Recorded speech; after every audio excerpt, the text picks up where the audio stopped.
O assunto, né, dessa aula são as teorias de ética e justiça, né, que, como eu falei para vocês, elas estão por trás da questão do desenvolvimento. Né? Então, todas as visões de desenvolvimento que a gente já viu, né, o desenvolvimento econômico, o desenvolvimento humano, o desenvolvimento sustentável, elas têm por trás uma teoria de ética e justiça, que é uma forma da gente entender o que é justo, né, e da melhor maneira da gente avaliar um dilema moral.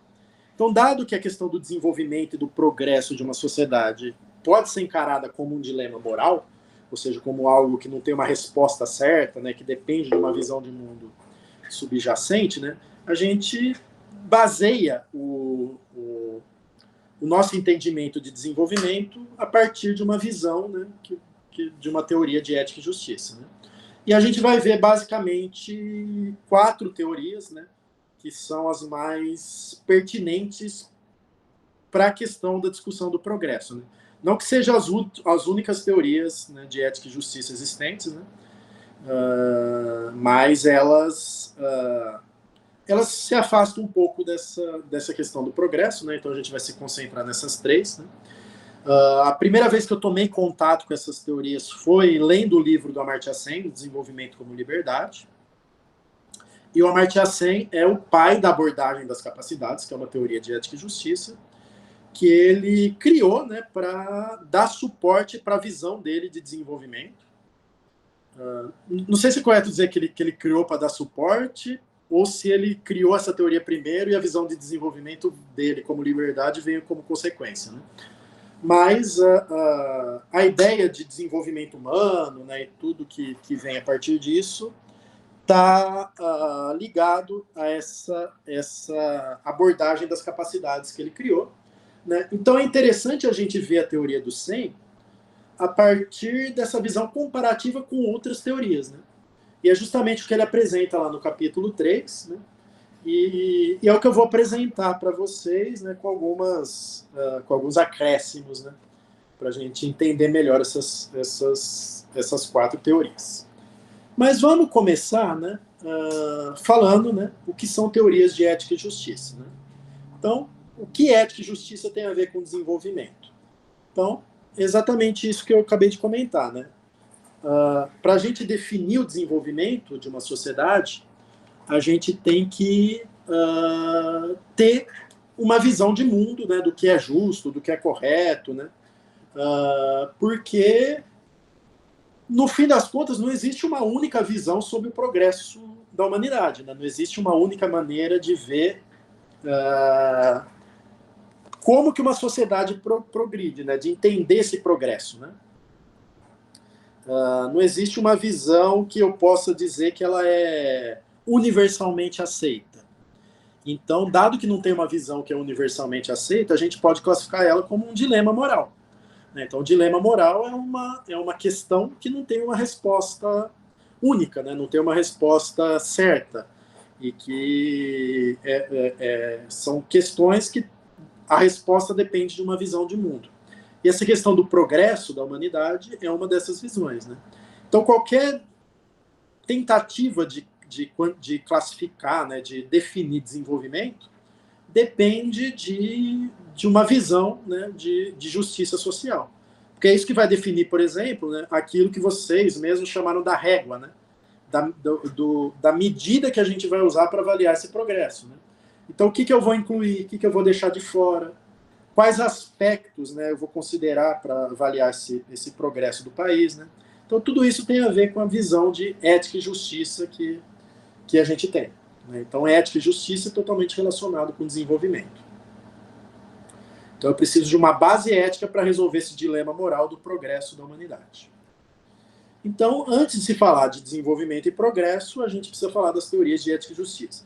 Na verdade, nesse curso, a gente fez justamente o contrário. Né? A gente falou primeiro sobre desenvolvimento e progresso, sobre as visões, né, econômico, humano, sustentável, né? E agora a gente vai dar um passo atrás e ver, né, os preceitos de ética e justiça que estão por trás dessa visão. Sobre dilema moral, né? Então eu falei que a questão do progresso humano, né, a questão do desenvolvimento é um dilema moral. Mas o que é um dilema moral, né? É um problema, né, cuja tomada de decisão, nenhuma delas é totalmente ou inquestionavelmente aceitável ou preferível, né? Então, toda ação ela está sujeita a questionamentos, né? E a melhor ação vai depender da visão de mundo que eu tome. E que não necessariamente existe uma visão de mundo certa ou errada, né? Existem só diferentes visões de mundo e eu tenho que escolher uma para poder definir minha ação, né? Senão eu não vou agir, né? Então, eu preciso de uma teoria, de uma visão de mundo, né? De uma teoria de ética e justiça para tomar uma decisão diante de um dilema moral. E essa decisão só vai estar correta à luz daquela teoria de ética e justiça. Ela não é inquestionavelmente correta. Ela só é correta de acordo com aquela teoria de ética e justiça. Então, um exemplo de um dilema moral, né? A gente vai até trabalhar com ele mais especificamente, mas só para entender, é o dilema do bonde, né? Quer dizer, tem um bonde desgovernado, ela pode atropelar 5 pessoas, você não tem tempo de avisá-lo, mas você se encontra próximo de um desvio, né, como está aqui na figurinha, e você pode acionar esse desvio, e aí você vai desviar dos 5 e matar só um, né? E aí o que você faz, né? Você aciona a alavanca e mata a uma pessoa que iria sobreviver se você não estivesse lá, né? Então você condena ela para salvar os 5, você finge que não está lá e deixa os 5 morrer, né? Então, nenhuma situação é confortável, né? Nenhuma situação é um dilema hipotético, né? Ele é particularmente ruim, né? Mas nenhuma situação é confortável e todas elas podem ter questionamentos morais, né? Então, eu não posso dizer para vocês se desviar o bonde ou não desviar o bonde, qual dessas é melhor. Mas a gente pode discutir o que é melhor e o que é pior à luz de algumas teorias, né? E a questão do progresso humano e do desenvolvimento é a mesma coisa. A gente pode discutir o que é o melhor tipo de progresso, né? A visão de progresso também à luz de algumas teorias. Bom, essa questão da ética e da justiça social, das teorias de ética e justiça, elas vão me dizer como eu tomo uma decisão justa. Então, basicamente, elas vão me dizer, né, qual que é o critério que eu tenho que olhar para avaliar, né, se uma determinada ação ela é mais justa do que a outra, né? E, como eu falei, dependendo da situação, eu posso chegar a resultados distintos a partir do critério adotado. E aí vem aquele conceito, né, da base informacional. É um conceito do SEM, né? Que o que é a base informacional de uma teoria de ética e justiça? É os critérios, as informações que eu levo em conta para formar o juízo de valor. E o SEM até fala, né? Tão importante quanto o que eu levo em conta para formular um juízo de valor é aquilo que eu não levo em conta para formular um juízo de valor, né? Porque aquilo que eu não levo em conta, ou seja, aquilo que eu deixo de considerar, aquilo que eu fecho os olhos, né? Aquilo que eu simplesmente ignoro, também tem uma influência sobre a minha ação, só que é uma influência implícita, né? Então, a base informacional é todas as informações que eu levo em conta para tomar um juízo de valor e, obviamente, né, de forma implícita, todas as informações também que eu opto por ignorar para formar esse juízo de valor. Bom, espero que tenha ficado claro aí nessa introdução, né, o que é ética e justiça, o que são as teorias, o que são dilemas morais, né, e como eles se relacionam com o desenvolvimento. Tendo isso bem claro, a gente pode partir para analisar aquelas teorias que, como eu falei, elas são mais pertinentes para as nossas discussões de progresso, desenvolvimento e tudo mais. Então, as que a gente vai ver é o utilitarismo, e ela tem o foco sobre o prazer, sobre a satisfação das pessoas, principalmente com o consumo, né? Então, e essa satisfação, esse prazer, ele é chamado de utilidade. O libertarismo, que não pode ser confundido com liberalismo, né? Ele tem o foco sobre os direitos, né? Sobre direitos humanos fundamentais. Que não são os direitos humanos que hoje a gente entende, né? São direitos, são um amplo gama de direitos que não podem ser violados, né? E aqui eu destaco a propriedade privada, né? Então, propriedade privada jamais pode ser violada. Inclusive, pagar imposto, né, para os libertaristas é uma grande violação desse direito básico à propriedade privada. Aí a gente tem os bens primários, né, de um filósofo chamado John Rawls, e o foco dele está nos recursos que eu utilizo para conseguir as coisas que eu desejo ter, ser ou fazer. Né? Esses recursos ele chama de bens primários. Né? Então, o foco dele está em olhar, né, a base informacional dele está olhar para esses bens primários, para esses recursos que as pessoas precisam para atingir os seus fins, né, para atingir aquilo que ela deseja ter, ser ou fazer, né, que o Sen vai chamar isso de funcionamentos. Né.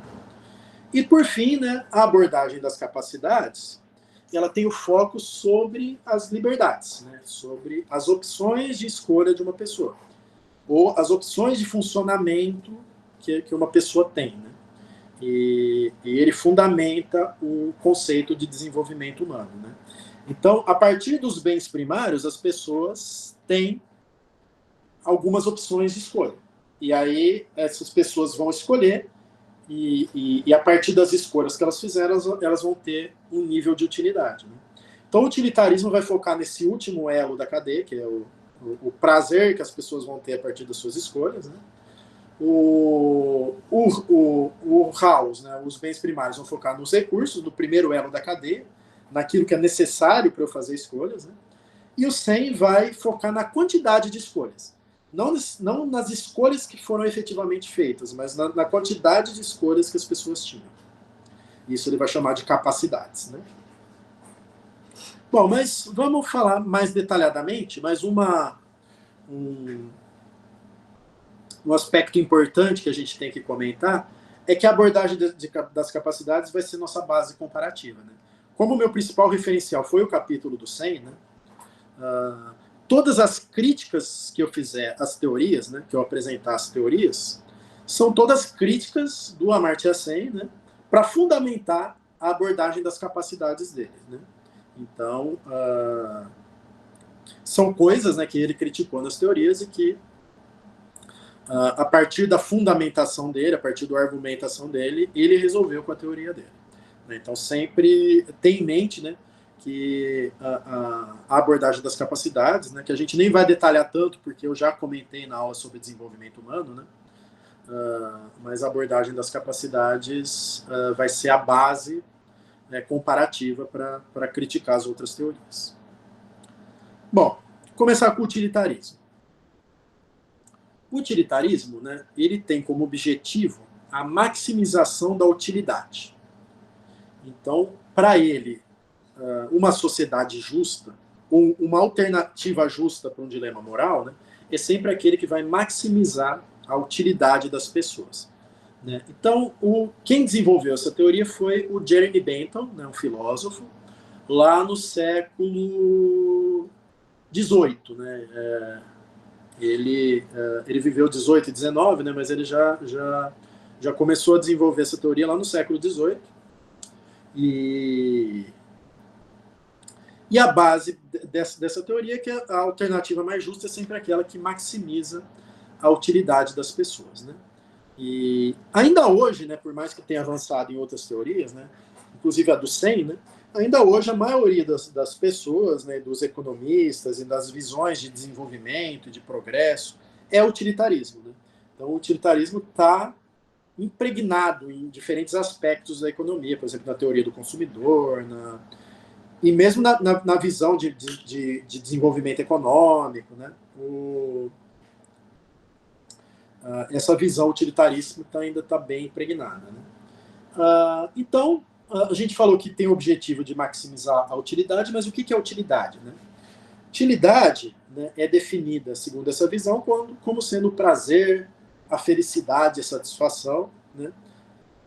Essa palavra felicidade, em muitas aspas, né, porque hoje a gente tem correntes bem mais que entendem a felicidade de uma maneira muito mais ampla, né, coisas que vieram da psicologia, né?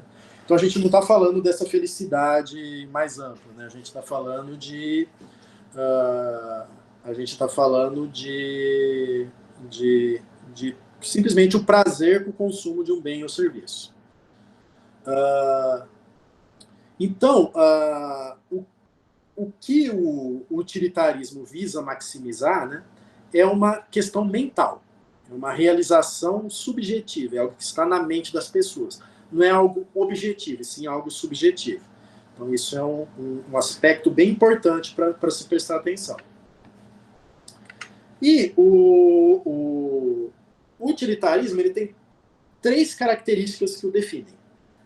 Ele é uma teoria welfarista, é uma teoria consequencialista e é uma teoria que ela se baseia no ranking pela soma.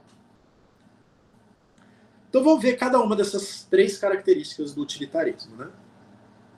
E lembrar que o utilitarismo não é a única teoria que tem essas características, né? É a única que tem as 3 ao mesmo tempo, né? Mas existem outras teorias consequencialistas, outras teorias welfaristas, outras teorias que trabalham no ranking pela soma, né? Mas o utilitarismo é caracterizado por ter as 3 ao mesmo tempo. Então, o que é o welfarismo, né? Antes disso, né? Então, vamos falar mais especificamente de utilidade, né? Então, o que é utilidade, né? É a quantificação da capacidade de um bem ou serviço satisfazer o consumidor, né? Então, é o nível de satisfação, né, que um bem ou serviço, né, ou que um funcionamento, vamos dizer assim, né, a gente pode ir até além do bem e serviço, né? A gente pode dizer que qualquer coisa que uma pessoa deseje ter, ser ou fazer, né, a capacidade que esse funcionamento tem de satisfazer o consumidor, eu chamo isso de utilidade, né? É uma medida relativa, então cada bem ou serviço, né, cada funcionamento, vai ter uma utilidade diferente para cada consumidor, né? Então, se eu gosto muito de sorvete, né, esse sorvete vai me dar uma grande utilidade, né, vai me dar um grande prazer. Uma pessoa que não gosta muito de sorvete, porque não pode tomar muito gelado, não gosta muito de doce, né, ele não vai ter uma satisfação tão grande por chupar esse sorvete como eu, que gosto bastante, né? Então, ele é uma medida relativa.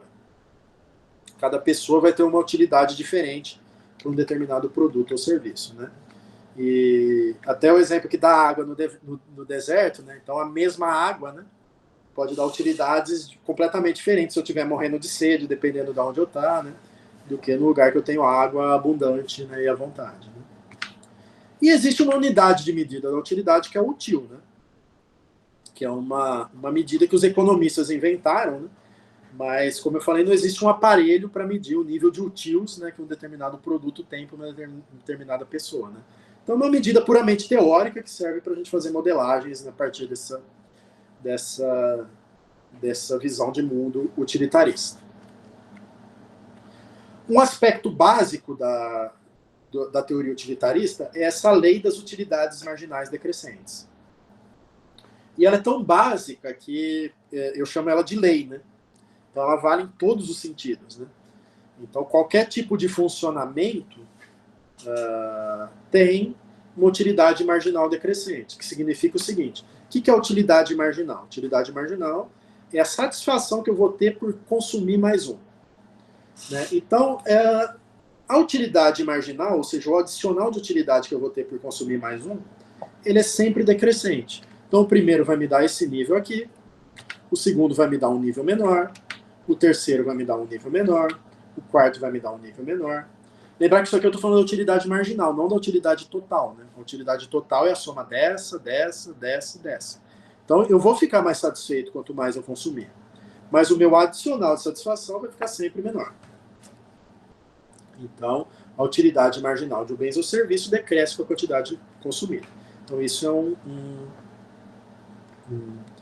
um preceito básico, né, da teoria utilitarista, que explica, por exemplo, por que a gente não gasta todo o nosso dinheiro com uma coisa só, né? A gente diversifica o nosso consumo, né, porque não adianta nada eu consumir tudo de uma coisa só, porque a utilidade vai ser decrescente. Então não é inteligente fazer isso. Bom, então, entendido isso, né, a gente vamos definir um pouco o que é aquelas 3 características do utilitarismo. Primeira característica, né, o consequencialismo e o elfarismo, né? Então, o consequencialismo e o elfarismo, a gente pode dizer que são famílias de visões, famílias de teorias, né? Como eu falei, o utilitarismo é consequencialista, é o elfarismo, mas existem outras visões que compartilham essas 2 características. Então, o que é o consequencialismo? O consequencialismo ele vai me dizer o seguinte: a avaliação moral de uma alternativa, né, para responder um dilema moral, ele deve ser sempre avaliado sobre as suas consequências. Então, não existe um critério absoluto que eu vou avaliar tudo a partir desse critério, né? Não existe algo inviolável, algo que eu não posso... tudo vai depender das suas consequências, né? Tudo vai depender toda ação deve ser avaliada a partir do resultado que essa ação vai trazer, das consequências que essa ação vai trazer. E algumas teorias consequencialistas podem ser bem perigosas, né? Porque vamos dizer assim, que eu posso justificar grandes atrocidades, né, justificando que essas atrocidades vão ter consequências positivas para a sociedade, né? Então, o consequencialismo pode ser perigoso.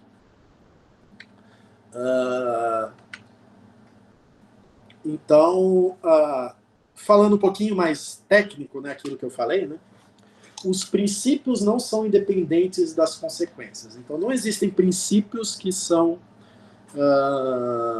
absolutos, né? Não existem... todos os princípios dependem das consequências dessa ação, né? Então, isso que é a base de uma teoria consequencialista. Associado ao consequencialismo vem o elfarismo, porque a gente falou que as alternativas devem ser avaliadas a partir das suas consequências. Mas a partir das suas consequências, para quê? Então, qual que é a métrica que eu utilizo para avaliar essas consequências? Qual que é a informação?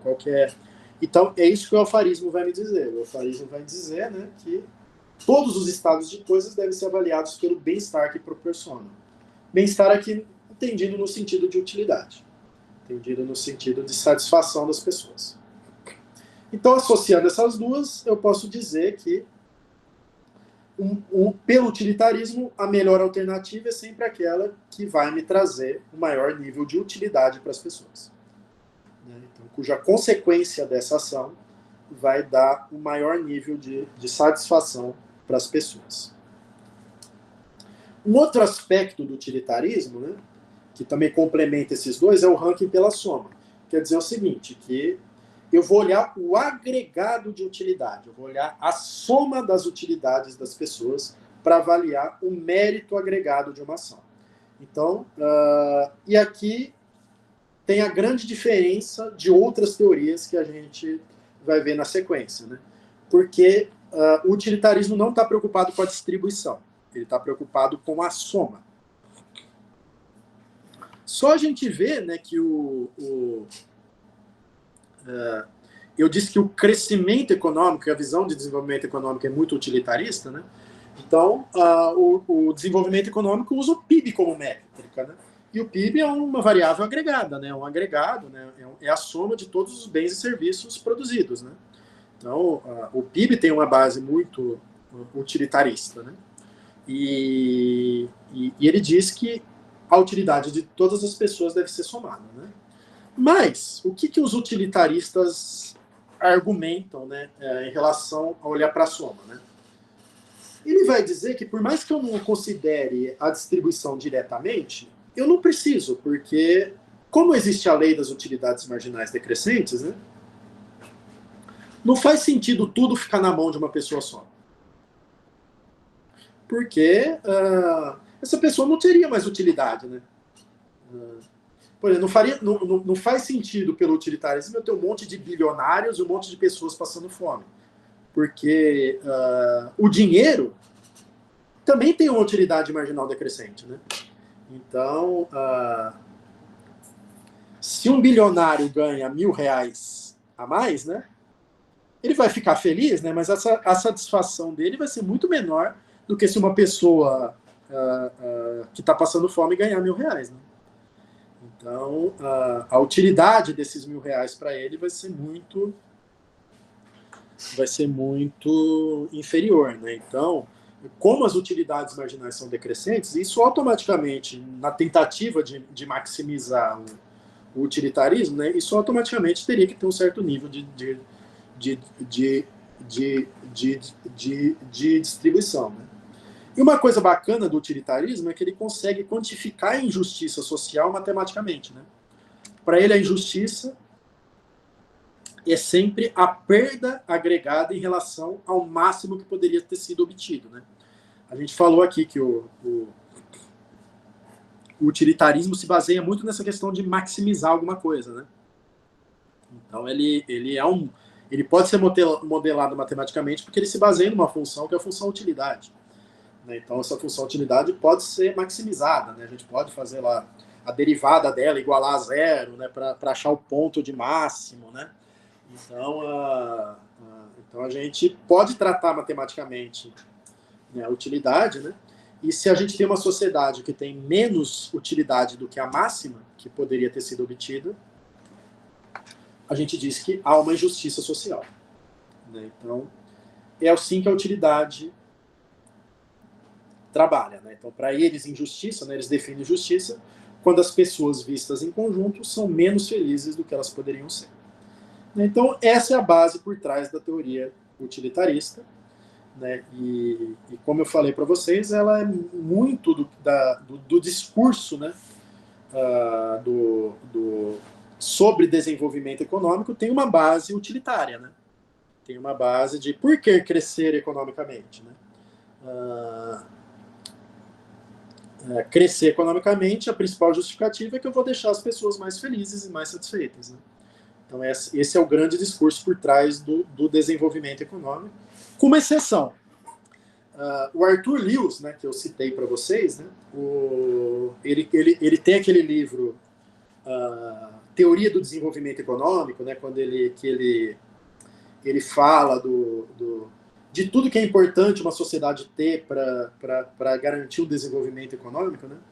E o Arthur Lewis, no apêndice do livro dele, ele vai dizer que o objetivo de se crescer economicamente é aumentar a liberdade das pessoas. Que a única razão pela qual o desenvolvimento econômico é importante é porque isso vai possibilitar que as pessoas sejam mais livres, né? Então, esse discurso do Arthur Lewis não é utilitarista, né? Ele vai muito para o lado da teoria do 100, antes ainda do 100 formular essa teoria, né? Mas a maior parte de quem defende, né, o desenvolvimento econômico, né, é muito utilitarista, né? E vocês citaram, né, o crescimento dos Estados Unidos, né, baseado no consumo, né, nessa visão consumista desenfreada, é totalmente utilitarista. Bom, quais são as críticas que o Amartya Sen faz ao utilitarismo? Como eu comentei para vocês, né, a teoria do 100 vai ser a nossa base de comparação, né? Então a gente sempre vai ver as críticas a partir da visão dele, né? Então a primeira crítica que o Sen faz é a indiferença distributiva. Então o utilitarismo ele leva em conta o agregado de utilidade, mas não a distribuição de utilidade. E por mais que isso tende a levar a uma distribuição igualitária por efeito indireto, né, graças às utilidades marginais decrescentes, né, como as pessoas têm gostos diferentes, como eu posso gostar mais de sorvete do que a outra, é justo eu ganhar mais sorvete do que outra pessoa só porque eu gosto mais de sorvete? Né? Então, por mais que a utilidade marginal decrescente minimize esse efeito, né, o fato de ser uma coisa tão subjetiva pode distorcer um pouco essa questão distributiva. Então, o fato deles simplesmente não falarem sobre isso e não levarem isso em conta é uma crítica do SEM.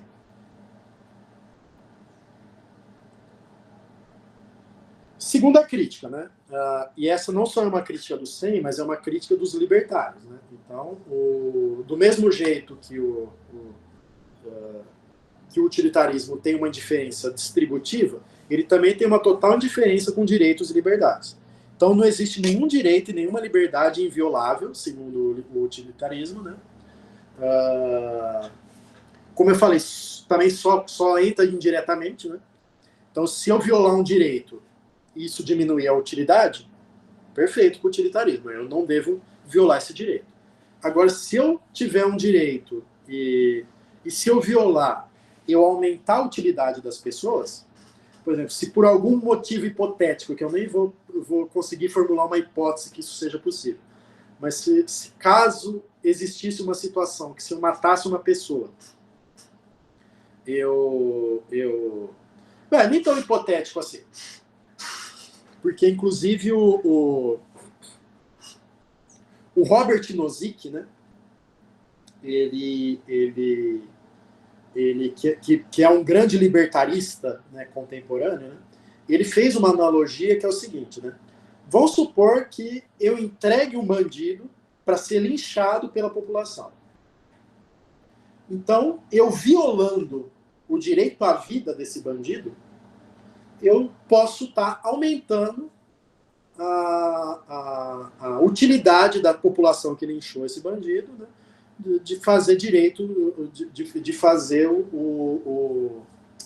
de fazer justiça com as próprias mãos.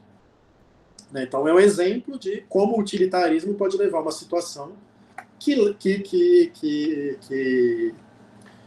viola uma liberdade individual.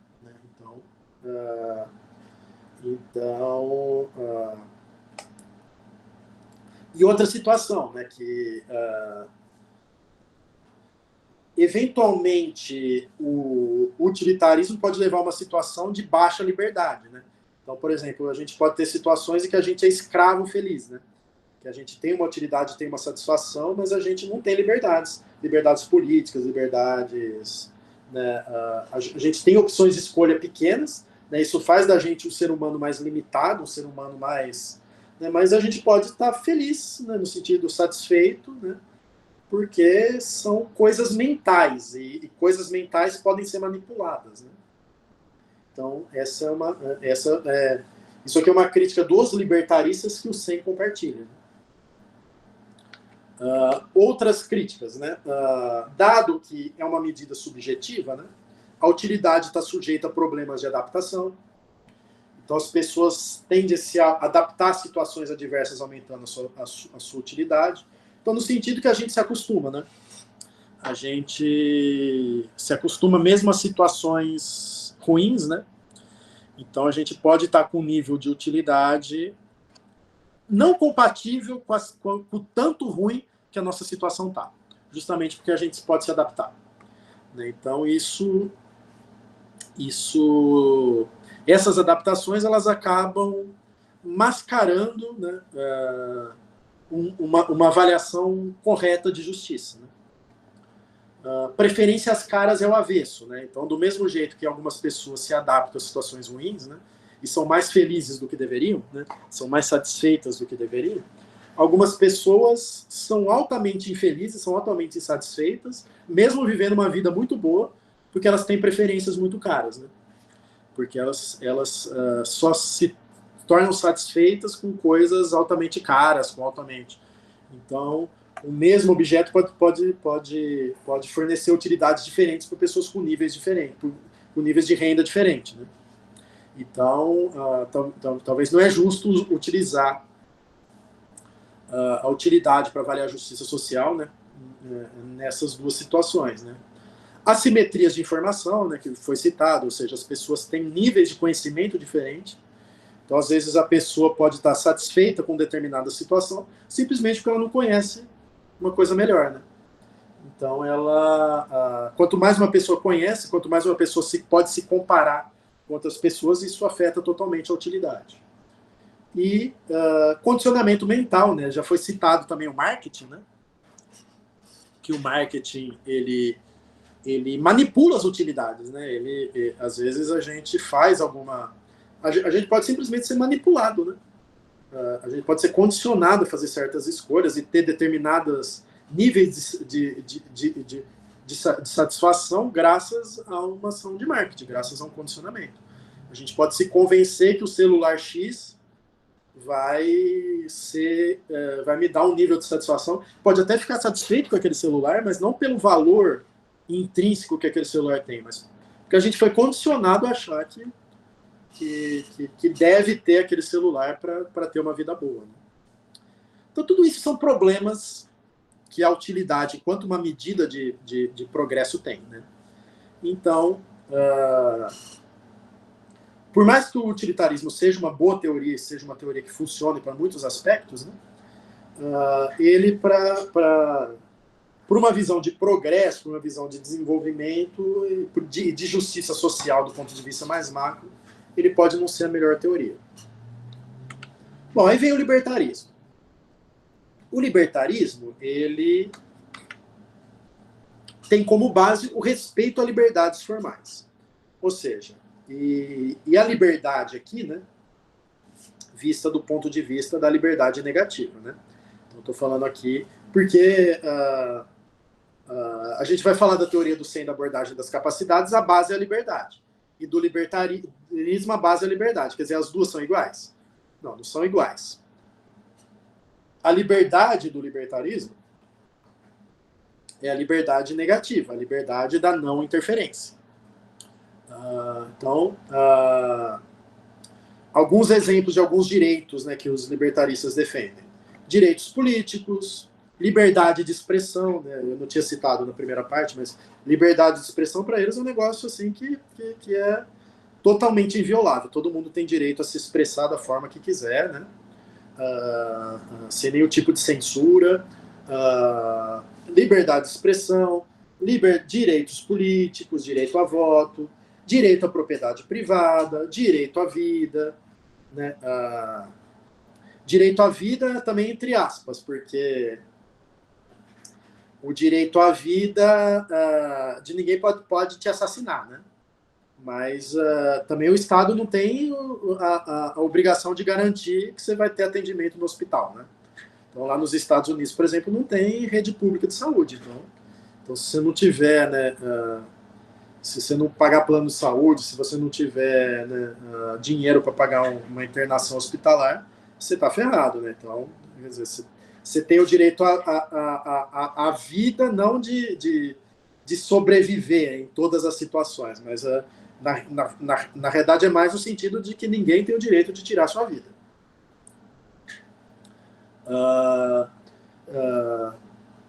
A gente pode citar o libertarismo desde lá do John Locke, né?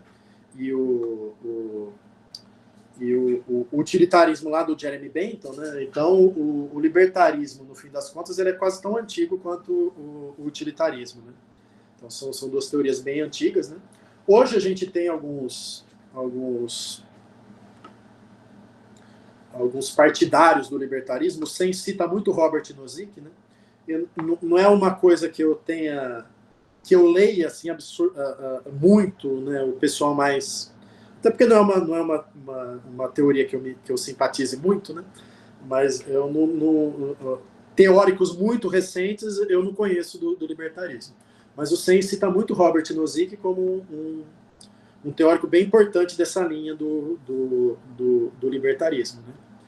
E um ponto-chave para a gente entender o libertarismo é que ele não é uma teoria consequencialista, né? Então, eu tinha falado lá no utilitarismo, né, que os princípios são menos importantes que as consequências, né? As consequências são mais importantes que os princípios. Aqui, né, no libertarismo, como não é uma teoria consequencialista, os princípios são mais importantes que as consequências. Então, o direito, esses direitos, né, direitos políticos, direito à liberdade de expressão, direito de acumular propriedade privada, direito à vida, eles são mais importantes que as consequências, né, de uma ação.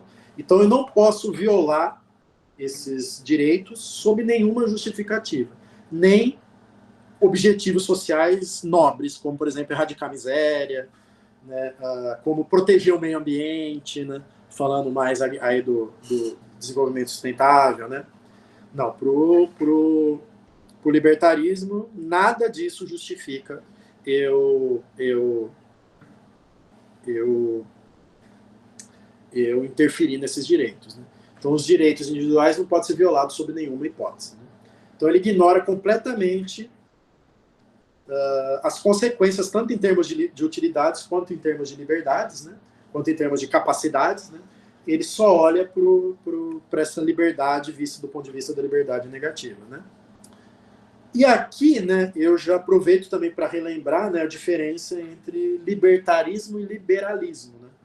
Porque o libertarismo é uma teoria de ética e justiça que está em pé de igualdade em termos do que ela é com o utilitarismo, com a abordagem do John Rawls, com a abordagem das capacidades. Né? Então, ela é uma visão de mundo, né? Ela é uma visão que permite eu julgar dilemas morais. Né? O liberalismo não é nada disso. O liberalismo não é uma teoria de ética e justiça. Eu diria até que o liberalismo está subordinado ao utilitarismo. Né? Mas o curso de ação do liberalismo é parecido com a do libertarismo, mas de formas diferentes. O libertarismo, né, vai dizer que eu não devo interferir na vida e nas liberdades individuais, né, por uma questão de princípios, né, por uma questão de que é justo, né, o mais justo, porque não é justo eu interferir nesses direitos. Então é uma visão moral. O liberalismo não é uma visão moral, é uma visão econômica, no sentido de que ele vai dizer que se o nosso objetivo é maximizar a utilidade das pessoas, deixar as pessoas mais felizes, mais satisfeitas, não interferir é o que vai maximizar a utilidade das pessoas. Então, a gente falou lá do ótimo de Pareto, né, da maximização da função-utilidade, né? Para os liberalismos, esse ótimo vai ser alcançado com a não interferência. Vai ser alcançado com a ausência do Estado. Né? Então, são visões distintas que têm... Uma é uma visão moral, a outra é simplesmente uma visão econômica. Bom, quais são as críticas do Sen ao libertarismo? Bom, o Sen, basicamente, ele vai falar que grandes catástrofes humanas já ocorreram sem que os direitos humanos fossem desrespeitados. Né? Então, eu falei um pouquinho para vocês sobre a história do Sen, né, que ele viveu lá a fome coletiva a fome coletiva lá na Índia, né? E, na região onde ele viveu, na região de Bengala, né? E o que ele vai falar é que aquela fome ocorreu lá e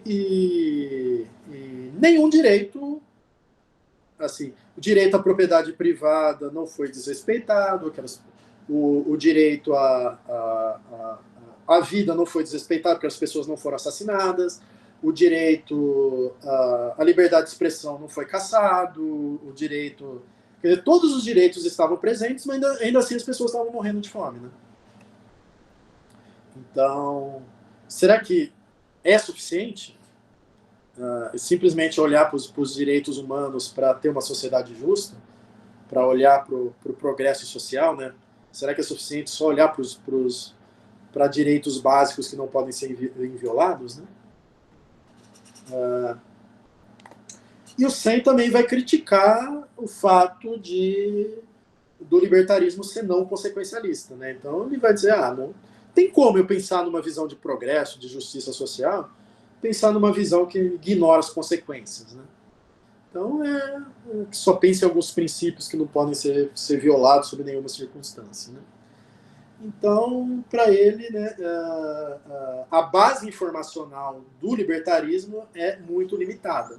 Porque olhar só para os direitos básicos é ter uma visão de mundo muito restrita. Né? Então, para ele, não funciona lá muito bem. Né? Não é uma teoria lá muito adequada. Bom, aí a gente passa para o John Rawls, né? Para a abordagem dos bens primários do John Rawls. Bom, ele foi desenvolvido pelo John Rawls, né? Essa é a foto dele, né? Viveu entre 1921 e 2002, né? E o John Rawls, a base informacional dele é o que a gente chama de bens primários. Que a gente pode entender, né? Ele define, na realidade, né? Como os meios que ajudam as pessoas a atingirem os seus fins. Né? Então a gente pode dizer, assim, a grosso modo, né? Que a abordagem dos bens primários vai olhar para os recursos que as pessoas têm.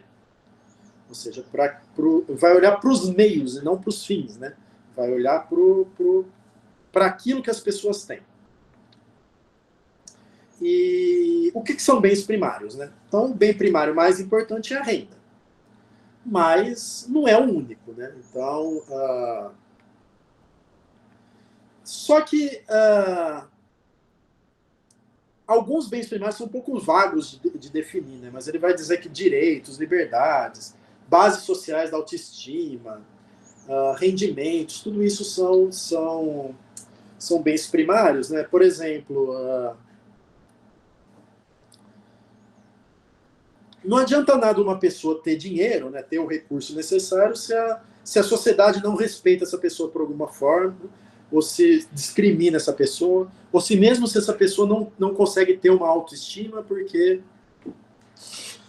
a sociedade não garante isso a ela por algum preconceito, por alguma... Né? Então, o Rawls ele se preocupa com isso, é algo que ele aborda também. Né? Então, ele classifica essas bases sociais da autoestima como um bem primário também. Né? Mas, na prática, são coisas tão difíceis da gente mensurar, né, que normalmente, muitas vezes, o bem primário é entendido como sinônimo de renda. Né? Mas, na realidade, segundo a teoria do Sempo, é uma coisa um pouquinho mais ampla. Né? Mas são os recursos necessários para atingir os meus fins. E quais são esses fins? Esses fins, isso não é uma coisa que o Rawls fala, né? Mas que o Sen fala depois, né? Eu posso entender esses fins como sendo os funcionamentos. Né? O que são os funcionamentos? Né? Relembrando, né? São coisas que uma pessoa, que a pessoa julga importante ter, ser ou fazer. Né? Então, todos os recursos necessários para uma pessoa atingir determinados funcionamentos, a gente entende isso como sendo bens primários. O principal é a renda, né? E tem outros, né, que complementam a renda. Bom, a concepção básica de justiça do John Rawls é a distribuição justa dos bens primários. Então, para o Rawls, né, uma sociedade justa é aquela em que as pessoas têm os mesmos recursos para atingirem os seus fins. É isso que ele entende como justiça social. E para o Sen foi um grande avanço em relação às teorias anteriores. Né? Tanto que o Sen ele tem uma crítica ao John Rawls, mas ele tem mais elogios do que críticas ao John Rawls. Bom, para a gente entender a teoria do Rawls, né, que era um pouco complexa eu até recomendo vocês assistirem a aula do Sen, a aula do Sandel, né, do Michael Sandel sobre o John Rawls, né?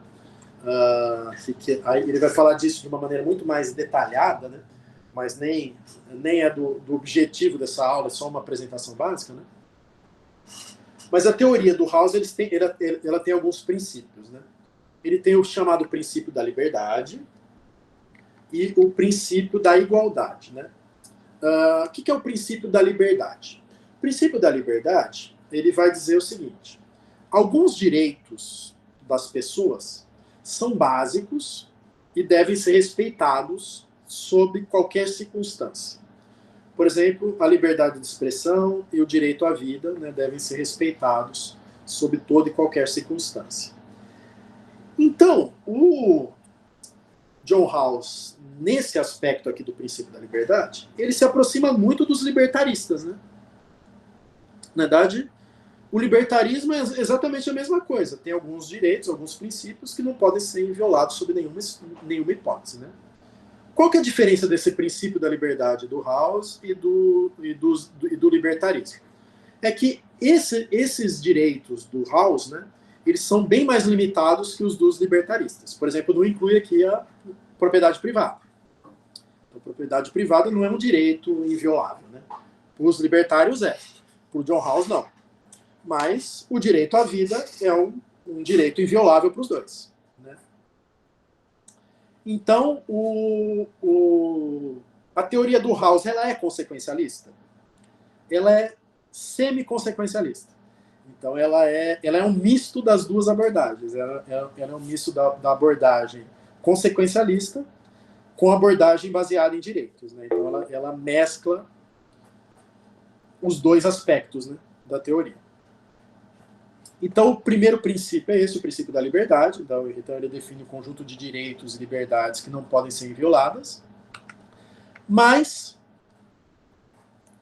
ao mesmo tempo, ele fala que os bens primários devem ser distribuídos de forma justa. E essa forma justa, para ele, não necessariamente precisa ser igualitária. Então, esse é um aspecto bem importante, né? Então, o princípio da igualdade é o aspecto consequencialista da teoria dele. E o princípio da liberdade é o aspecto não consequencialista da teoria dele. Então, esse aqui é baseado em direitos, esse aqui é baseado esse aqui é mais consequencialista, que quer dizer que a melhor ação é que vai distribuir os bens primários de forma justa. Qual que é a diferença de forma justa com forma igualitária? O mais justo não é o mais igualitário? Para a gente entender isso, a gente tem que entender que esse princípio da igualdade ele é dividido em dois subprincípios. Né? O primeiro subprincípio é o princípio da diferença e o segundo é o princípio da oportunidade justa. O princípio da indiferença vai dizer o seguinte: eu devo garantir a igualdade de bens primários de forma preferencial, a menos que uma desigualdade seja mais vantajosa para os menos favorecidos. Então, ele vai dizer o seguinte: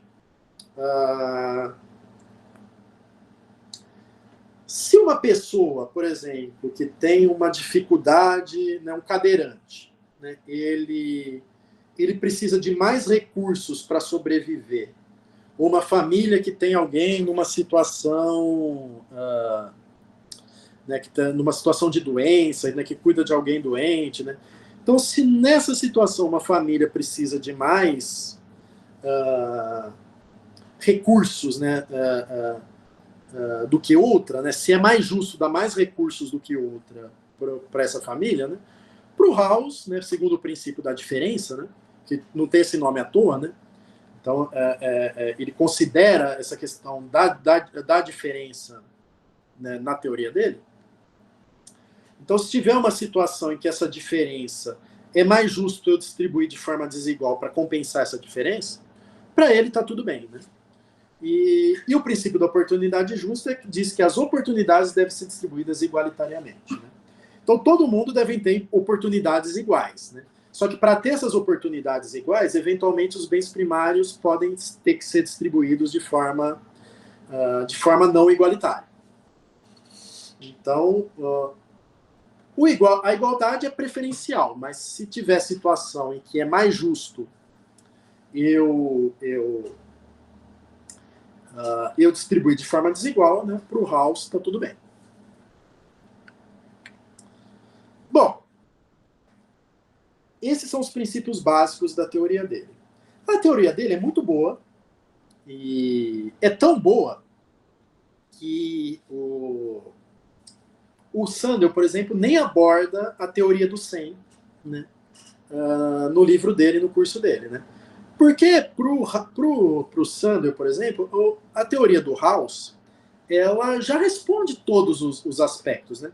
Ele até fala da situação que o 100 critica, né, que talvez uma desigualdade de bens primários pode ser tolerada para compensar algum problema dos menos favorecidos, né?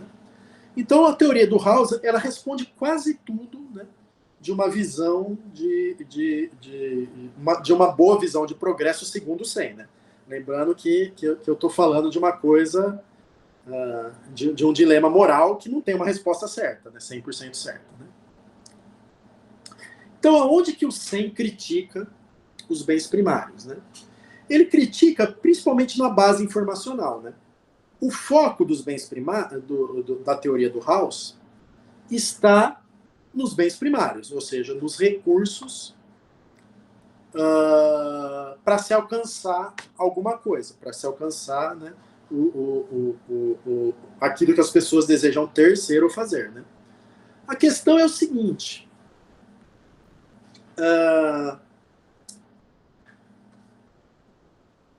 o House fala, eu posso distribuir os bens primários de forma não igualitária desde que eu favoreça, que eu dê uma vantagem para os menos favorecidos. Mas como que eu vou analisar os resultados dessa distribuição não igualitária, né? Então, eu digo que ele é mais vantajosa para os menos favorecidos. Mas mais vantajosa em que sentido? Mais vantajosa em que aspecto, né? Então, ele não se aprofunda muito nisso, né? Por mais que ele tenha esse princípio da diferença, né? Assim, ele não chega muito o foco dele está muito nos bens primários, né? E focando nos bens primários, ele não consegue responder isso de uma maneira muito clara, né? E justamente aí que entra o Sen, né? Porque o Sen vai falar o seguinte: se em vez de eu olhar para os bens primários, eu olhar para a liberdade, eu já resolvo o problema. Porque quando que eu vou distribuir os bens primários de forma desigual? Quando para garantir o mesmo nível de liberdade para duas pessoas diferentes. Então, se uma pessoa precisar de mais recursos para ter a mesma liberdade que outra, é justo eu distribuir os recursos de forma não igualitária, né? Então, o Sen, ele propõe que olhar para algo mais profundo, que é a liberdade, é o mais adequado, né? Porque eu vou olhar para aquilo que é mais importante que o ser humano, né? Porque aí eu vou olhar para o fim, não vou olhar para o meio, né? Eu vou olhar eu não vou olhar para o recurso em si, mas eu vou olhar para o que as pessoas podem fazer com esses recursos em termos de liberdades. E para eles, né, liberdade e bens primários, né, a liberdade depende dos bens primários, mas a conversão de liberdade em bem primário não é automática, né? Então ela depende de outros fatores. Por exemplo, eu já falei, portadores de necessidades especiais, pessoas que vivem em locais diferentes, né, que têm culturas diferentes, que estão sujeitas a mais problemas climáticos, né, estão sujeitas a terremotos, estão sujeitas a doenças, né? Então elas têm diferentes níveis de conversão de bens primários em liberdades. Então, se eu olhar para a liberdade e não mais para os bens primários, vai ficar mais fácil eu avaliar a justiça social. Então, essa é a única crítica do Sen à abordagem do John Rawls. Ele não fala que ela é ruim em si, né? Ela é boa em quase tudo. Só a única crítica é que a base informacional dele não é boa, né? Ele olha para o bem primário, né, quando ele deveria olhar para a liberdade que esse bem primário traz. Então, o foco, segundo ele, deveria recair sobre a liberdade e não sobre os bens primários, né? Então, né, a abordagem das capacidades, né, que eu já comentei na aula sobre desenvolvimento humano, né, mas só para a gente relembrar, né, ela se baseia nos conceitos de capacidades e no conceito de funcionamento, né? Funcionamento, né, segundo o Sen, né, segundo a definição do Sen, né, é tudo que uma pessoa julga interessante ter, ser ou fazer. E é legal, né, que o funcionamento é uma definição, né, que o Sen criou, né, que ela vai muito além de bens e serviços, né? Então, são tudo que uma pessoa julga ter, ser ou fazer. O ter é importante, mas também o ser e fazer também, né? E nem tudo que é funcionamento está na economia para ser comprado e vendido, né? Então, muitos funcionamentos são bens e serviços, estão na economia, têm um preço de mercado, podem ser adquiridos no mercadinho, na agência de viagem, na faculdade, né? Mas muitos funcionamentos são coisas mais subjetivas, né? São coisas que eu quero ter o respeito da minha família, né? Então isso é um funcionamento. Eu quero ser admirado, eu quero ser presidente, eu quero ser... Então são coisas que não quantificar, que não estão na economia para ser comprada e vendida, mas que o SEI julga que é importante considerar, né? E capacidade são os funcionamentos que uma pessoa tem disponível para escolha. Então, tudo que uma pessoa pode escolher, todos os funcionamentos que ela tem disponível para escolha, eu chamo isso de capacidade, né? Então, também relembrando da aula de desenvolvimento humano, a gente pode dizer que capacidade é um sinônimo da liberdade positiva, né? E o sinônimo de opções de escolha, né? Então, para o SEM, a alternativa mais justa é aquela que aumenta a capacidade das pessoas. E essa visão de mundo dele foi a base para aquilo que a gente hoje chama de desenvolvimento humano, né? Como que a gente garante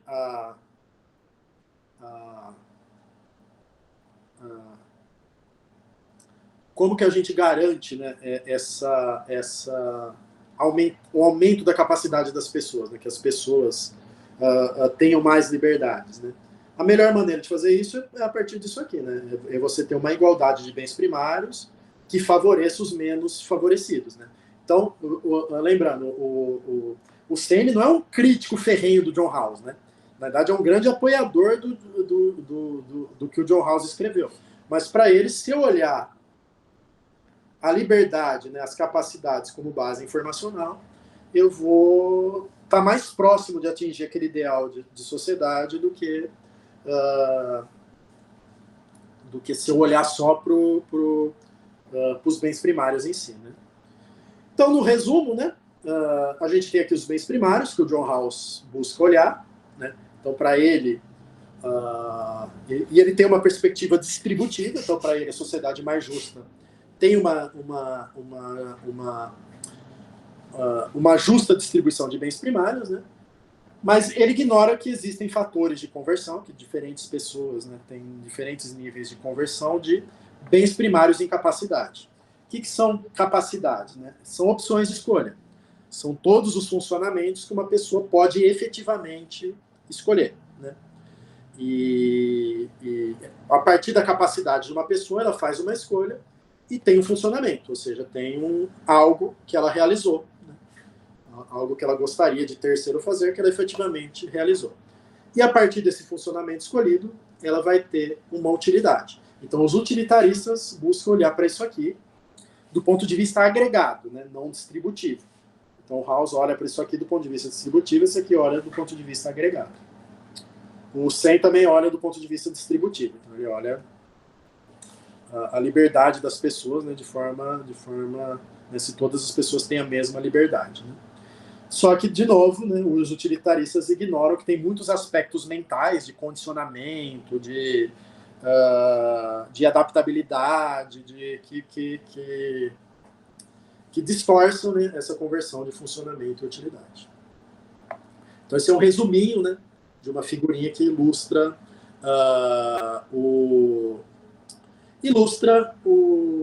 as teorias, né? Olhando do ponto de vista de uma tabela da base informacional, então, o utilitarismo, né, ele tem como base informacional a utilidade, que é o prazer e a satisfação, né? Não confundir com felicidade, né? Apesar de muita gente citar felicidade, mas felicidade é uma coisa um pouquinho mais ampla, que a gente vai ver numa aula. O libertarismo olha para os direitos individuais, né? Olha para a liberdade negativa, né? Ninguém pode interferir em alguns direitos. Os bens primários olham para os recursos e a abordagem das capacidades olha para as liberdades. Então, com isso a gente fecha, né? Espero que tenha dado para entender. E é isso.